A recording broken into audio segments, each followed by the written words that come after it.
In this conversation, we're going to learn what science teaches us to do to be happier.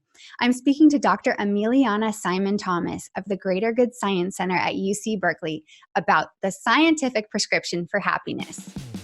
Welcome to Happiness Adventure. I'm Lisa, and together we'll explore ways to cultivate real joy in our lives.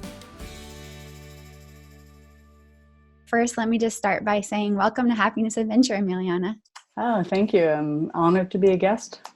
You're the Director of Science at the Greater Good Science Center at UC Berkeley. Can you tell us a little bit about what that organization does? So the Greater Good Science Center tracks the most recent studies of how our social connections, our tendency towards generosity, and our sense of belonging or contribution to a community factors into well-being. We teach a massive open online course called The Science of Happiness. We put on events that are live where luminaries from the research space come and talk about their work and its implications or its practical applications in day-to-day life. We're kind of a multifaceted organization, and the point is to try to get the word out. We know that there's terrific science going on that, again, tells us how important our connections are, our tendency towards supportive interactions with others, and our sense of belonging and community are to our health and well-being. But sometimes it gets kind of narrowly held in small kind of scientific communities. And so we're here to write about it, to make it available to the average person, and to try to build it into institutions and organizations. Now, I understand that you have a definition of happiness. How do you define it? Yeah, so I define happiness as an overarching characteristic of life, not as a specific momentary emotion. So it's really the sort of three pillars: being able to feel well when things are going well, handling life's difficulties in a graceful way, and feeling like you're connected to something bigger than yourself. Let's talk about each of those three and tease them out a little bit. So, how does strengthening social connections add to our happiness? So humans are ultra social as a species, and we actually expect to be around others at a physiological level. There's this wonderful research showing that when you try to compare what goes on in the brain when people are doing things together to what goes on in the brain when people are doing things by themselves, and from that sort of understand which brain systems are more important for being together, what researchers found is that actually there isn't a clear singular area or network or pathway that supports that. And instead, what they were finding was that there was this signal that came out again and again when they put people in positions where they had to be alone. And that was a signal that was tied to salience or vigilance or a sort of subtle degree of threat. I'm isolated, I'm alone, and that in and of itself is something is perceived physiologically as a threat. Whereas being together, being with others, is the more natural state where we feel like we're safe. We have this what we call psychological safety. If we ask people, for example, to stand in front of a big hill and say, how steep do you think that hill is? And they give a certain rating, have this little hand tool where they can adjust it. And then we ask them to do the same thing, but they have a friend right next to them. The average person will rate that hill as less steep when they have a friend next to them. So the friend isn't going to piggyback them up the hill. Like, there's really no actual reason that the hill should be perceived as less steep. Just basically getting rid of that baseline need to be vigilant or sort of overly concerned about threats is one of the really important ways that our social connection supports happiness. We also know that just being around other people who we trust and who we feel supported by is intrinsically rewarding. We know that when we cooperate with others to achieve a certain task or secure some kind of reward, we get more pleasure out of it when we do it with another person than when we achieve that thing by ourselves. So there's all these ways that physiologically being connected to others supports our happiness. Developmentally, kids who have what's called secure attachment, meaning that they grew up in a family setting where they felt safe and they were able or supported and sort of going out on their own, but always knew they could come back and find safety. That is associated with lesser vulnerability to pretty much any disease state that has been measured, be it psychological or substance abuse or some kind of physical ailment. Having a base, a secure base of connections throughout life is just foundational to our capacity for happiness. So the second sort of pillar of happiness is being generous. And what Yeah. does being generous do for us psychologically? Well, what we know from a host of studies is that when we give to others, this is pleasurable. This is something that activates circuits in our brain that signal pleasure. When we achieve some kind of goal collectively, we experience more pleasure in response to that accomplishment than we do if we achieve goals individually on our own. That's not to say that we should try to do everything with other people all the time. It's just to say that this is as important and as valuable as our own sort of goals and aspirations, is trying to make sure that we have these more collective goals and aspirations on our list of life achievements. If we look internationally, and Elizabeth Dunn has done a lot of this research, in nations where people give more on average, well-being is better and happiness is higher. So there's this, individual level and biological level of explanation for why generosity and kindness and altruism are valuable to our own happiness. It just makes us feel good. And then there's this more collective level when communities, when groups of people are normatively more generous and cooperative, health and well-being of that community goes up. There's one other element to generosity and happiness, is that when we're contributing to something beyond ourselves, this tends to be the narrative that brings us a sense of meaning or purpose in life.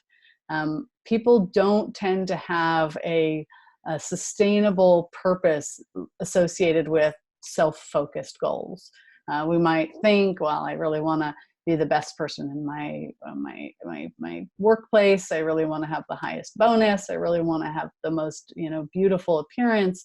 Ultimately, those things don't bring sustainable happiness, but these more generous and collective aspirations where we're contributing to something greater than ourselves do maintain us over the lifespan. We do feel like these more generative aspirations are what bring us. They sort of fuel our sense of meaning and purpose. And feeling like your life matters is an important part of that resilience piece of happiness, being able to handle the difficult moments. If life matters, then you know that there's a reason to keep going. You know that there's something beyond this moment right now that might be particularly challenging.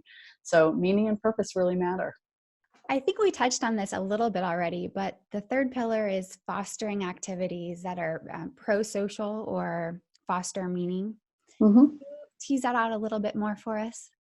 So most of us have a very complex calendar full of things that we feel obliged to.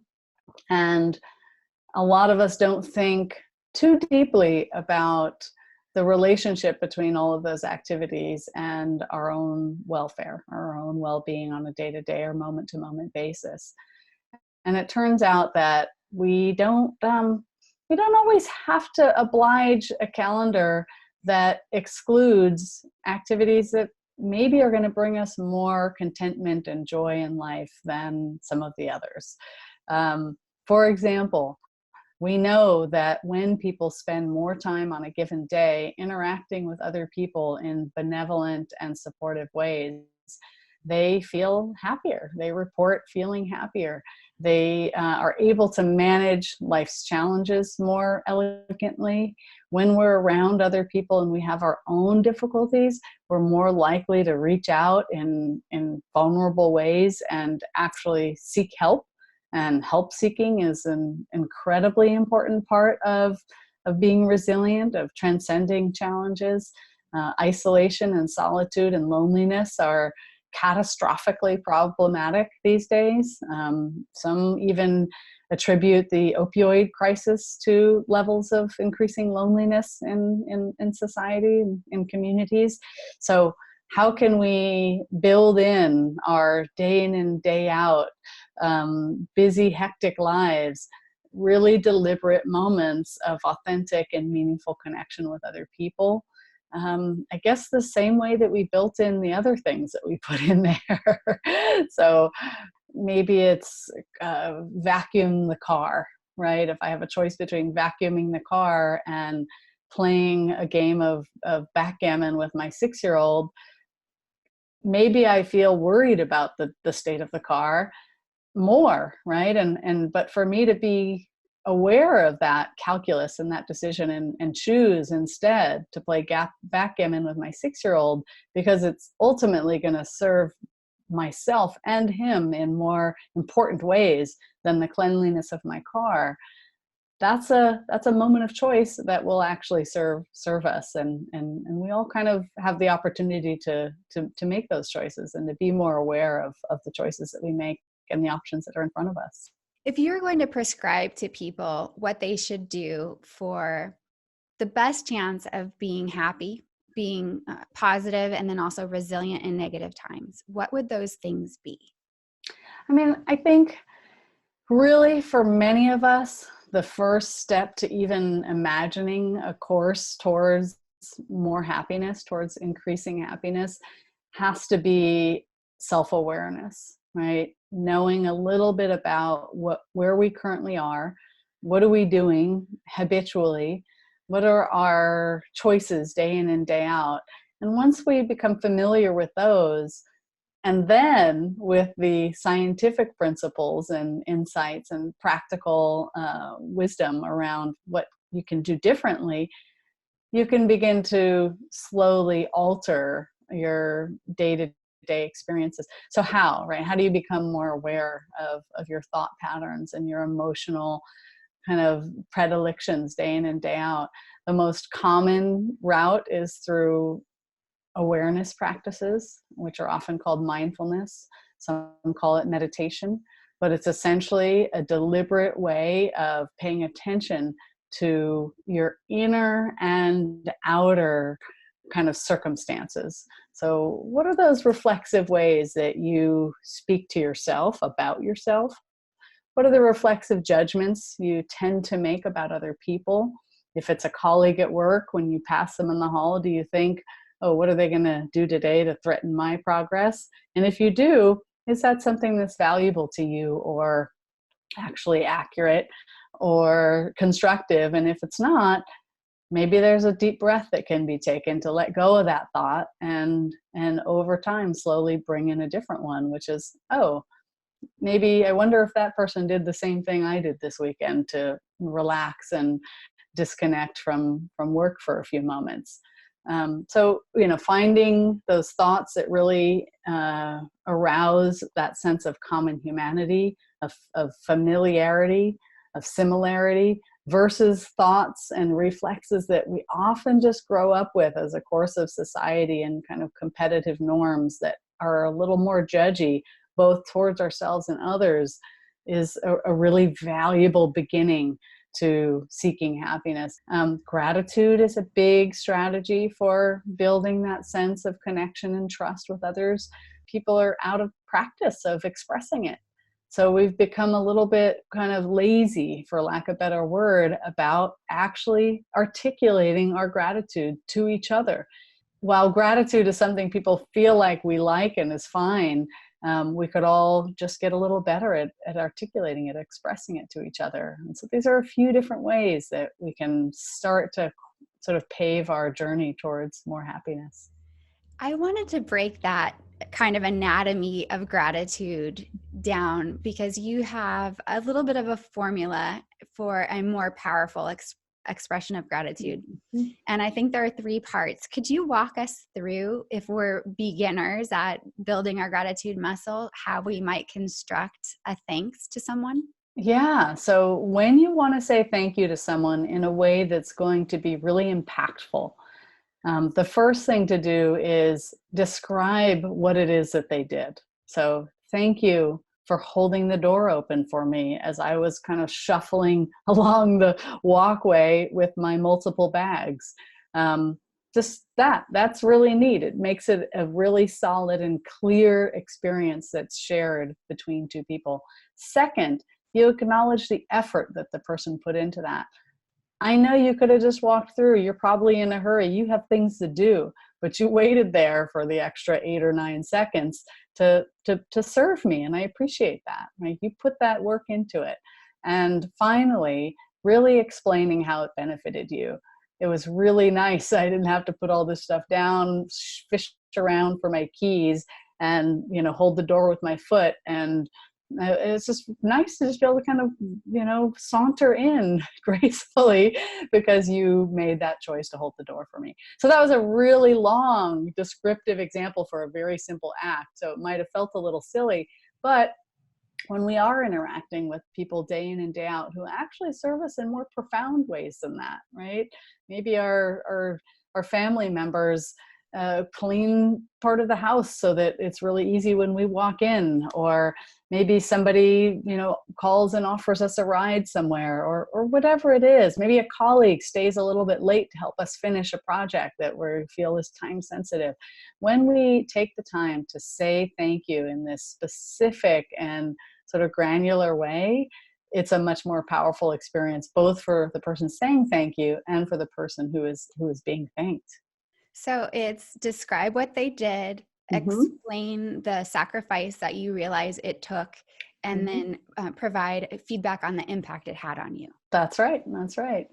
Thank you so much for sharing with us today, Emiliana. Yeah, well, thank you. It's a lot of fun. As you can tell, I love talking about this space, and I could have gone on for hours. So thanks for your careful questions. I've been speaking to Dr. Emiliana Simon-Thomas of UC Berkeley's Greater Good Science Center about what science says we can do to be happier. The Greater Good Science Center has a tremendous number of free resources for you, and they're all linked up in the description box. Those include a Science of Happiness course, a podcast, and a lot of fun quizzes and articles. Check those out, and while you're there in the comments section, let me know, what is something you learned today that could help you be happier? Before you go, subscribe, and I look forward to seeing you soon for our next happiness adventure.